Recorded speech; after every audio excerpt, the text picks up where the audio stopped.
Hello, class.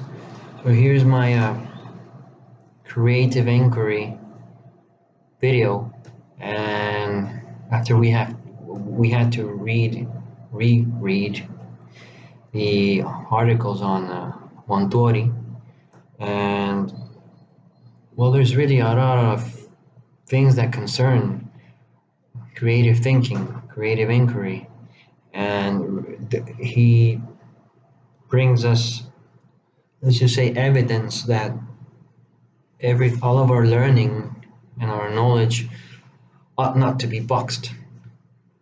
That's how one of the things I've interpreted here. And how is this connected to the approach we all have to take, in this case, my case, with the MLA? And well, the first thing I have to say when it comes to the joy of inquiry is that, in essence, the insight I get out of this first article is that the approach matters, and the attitude we have towards it is what matters the most. And I think Dr. Cooper knows this very well. So, one of the things to go further into that is that this approach, we can't be thinking about just boxed learning, as I mentioned. It's more about getting the materials, the information we collect, what we learn here in this course, and all of that, and using that, using data and processing it, but also giving it a creative mind, not just going on facts we gathered, but then using our own thoughts and the freedom, our freedom, to add to that, and how all of that is compiled. That's one of the things I gathered from the joy of inquiry. And yes, I also think that this process, whether it's just a fixed process or something that involves creative inquiry, I think both processes are painful. So Montori does not reject the fact that the creative inquiry process isn't painful because it actually is. And I think uh, we've all been seeing this, and I think this cannot be rejected.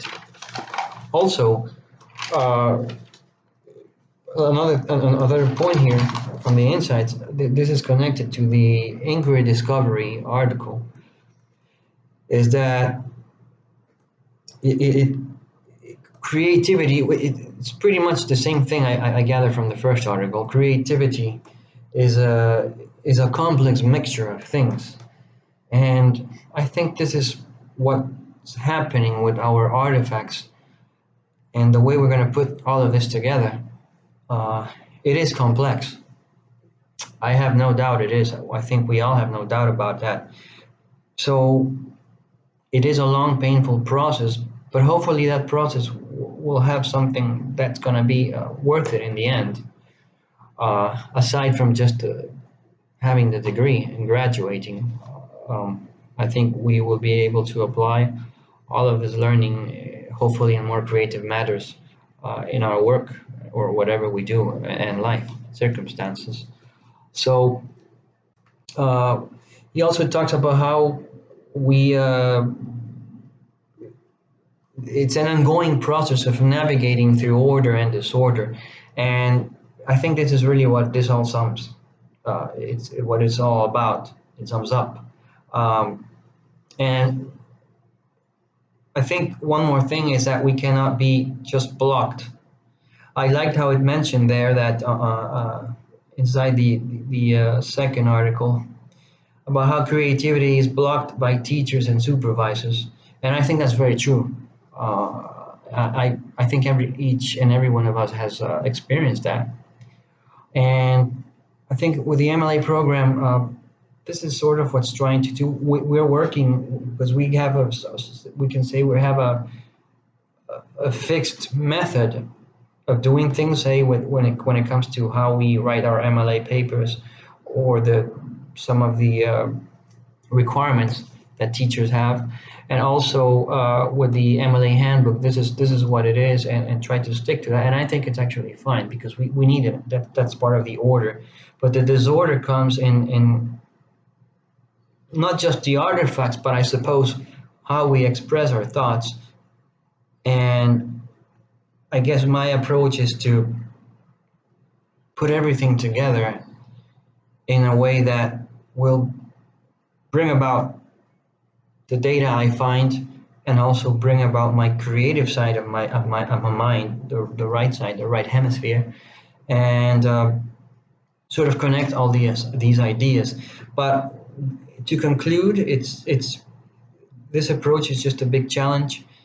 That right now I'd be a big liar if I told you I really know exactly how it is, and even after rereading these two articles again, no, it's simply that I'm grasping more of it and how to implement that creative side, and I would say little by little, and keeping in my head that there's going to be some disorder in my writing, and that I have to work out through that disorder and make it more creative, more appealing, uh, not just to satisfy Dr. Cooper and the whole program, but just to really bring a presentation that will hopefully stand out. And I hope, I cannot guarantee that.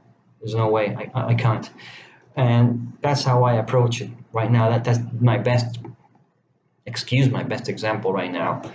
So again, I'm open to all the feedback from you, professor, and from all of you all, my classmates. And thanks.